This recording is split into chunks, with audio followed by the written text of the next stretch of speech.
আসসালামু আলাইকুম বন্ধুরা, কেমন আছেন সবাই? আশা করি অনেক ভালো। আমিও ভালো আছি আলহামদুলিল্লাহ। আমি ডাক্তার ফাইজুল হক বলছিলাম। আজকে আমরা মেয়েদের কাম শিথিলতা নিয়ে কিছু কথা বলব।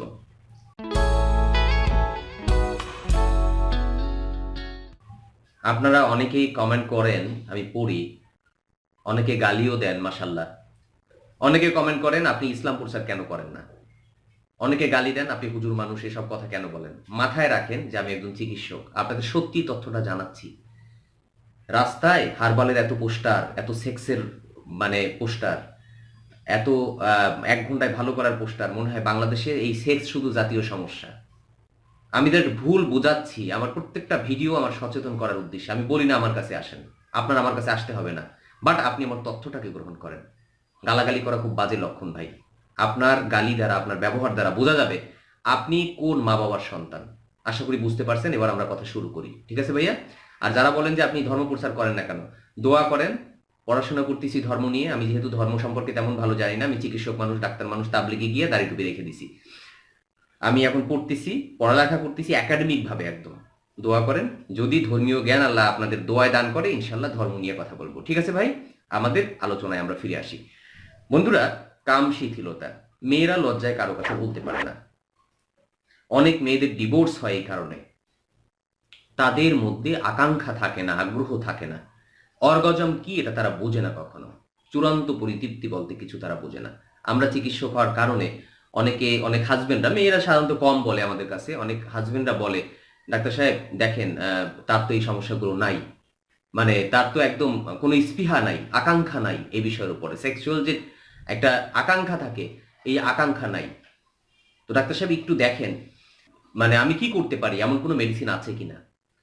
এখানে আমরা অনেক কথা তাদেরকে বুঝিয়ে বলি যে আমাদের কাছে যত পেশেন্ট আসে তার বেশিরভাগ পেশেন্টদেরকে আমরা কিছু কিছু কথা বলি, যে কথাগুলো আমি মনে করি যে সকল বিবাহিত ছেলেদের জানা দরকার। অবিবাহিত যারা আছে তাদেরও জানা দরকার, কারণ তারা একটা সময় বিয়ে করবে।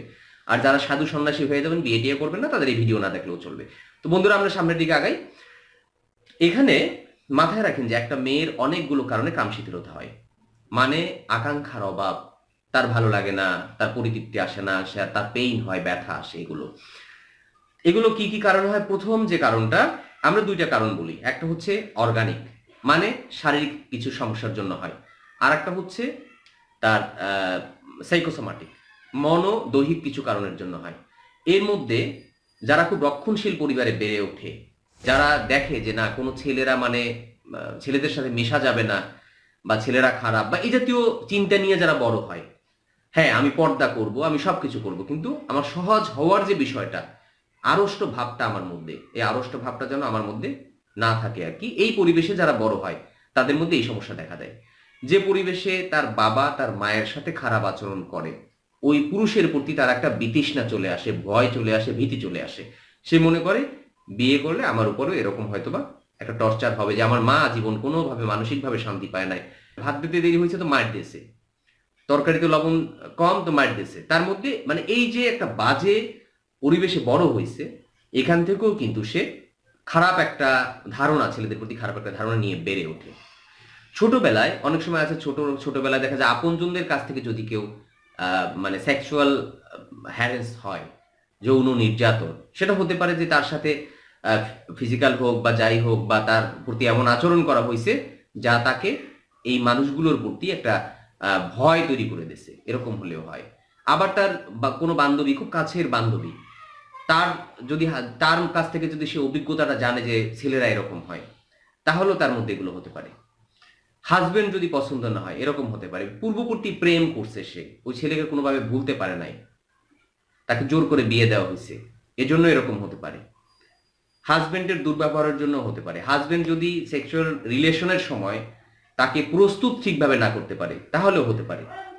হাজবেন্ড যদি তাকে বন্ধু না ভাবে, তাকে যদি মেশিন মনে করে, হ্যাঁ আমি পরিতৃপ্ত হওয়ার মেশিন, তার পৌরসত্ব প্রদর্শনের জন্য যদি সে তার ওয়াইফকে এরকম ব্যবহার করে, তাহলেও এরকম হতে পারে। এই যে কাম শিথিলতাটা হতে পারে। আবার শারীরিক কিছু কারণেও হতে পারে। এখানে যদি কারো সিস্টাইটিস থাকে, প্রস্রাবের থলির প্রদাহ থাকে, জরায়ের কোনো সমস্যা থাকে, এর জন্য হতে পারে। ইউরিনারি ট্র্যাকে যদি কোনো ইনফেকশন থাকে, এজন্য হতে পারে। কারো আছে অতিরিক্ত সাদা সিরাপ, যেখানে ফাঙ্গাল ইনফেকশন হয়ে যায়, এখানেও হতে পারে। ভালকি ইউট্রাস বা টিউমার হয়ে গেছে, এজন্যও হতে পারে। অনেকগুলো কারণে আসলে হতে পারে। কারো কোমরে ব্যথা আছে, সে রিলেশনের সময় পেইন হয়, তার হতে পারে। বন্ধুরা, আমরা তাহলে কি বুঝলাম? যে আমাদের অভিজ্ঞতা বলে যে বেশিরভাগ জায়গাটা হচ্ছে মানসিক, মন।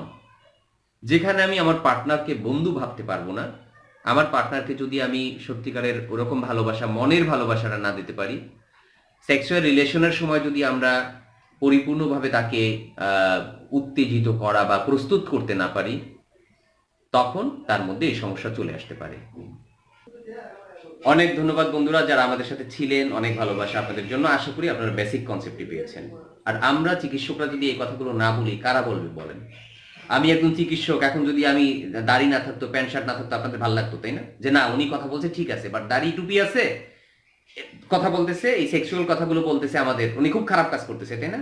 অনেক মানুষ কমেন্ট করেন, যে কমেন্টগুলো আসলে খুব দুঃখজনক। তবু আপনাদের জন্য ভালোবাসা যে আপনারা ভিডিওটা দেখছেন। আল্লাহ হাফেজ।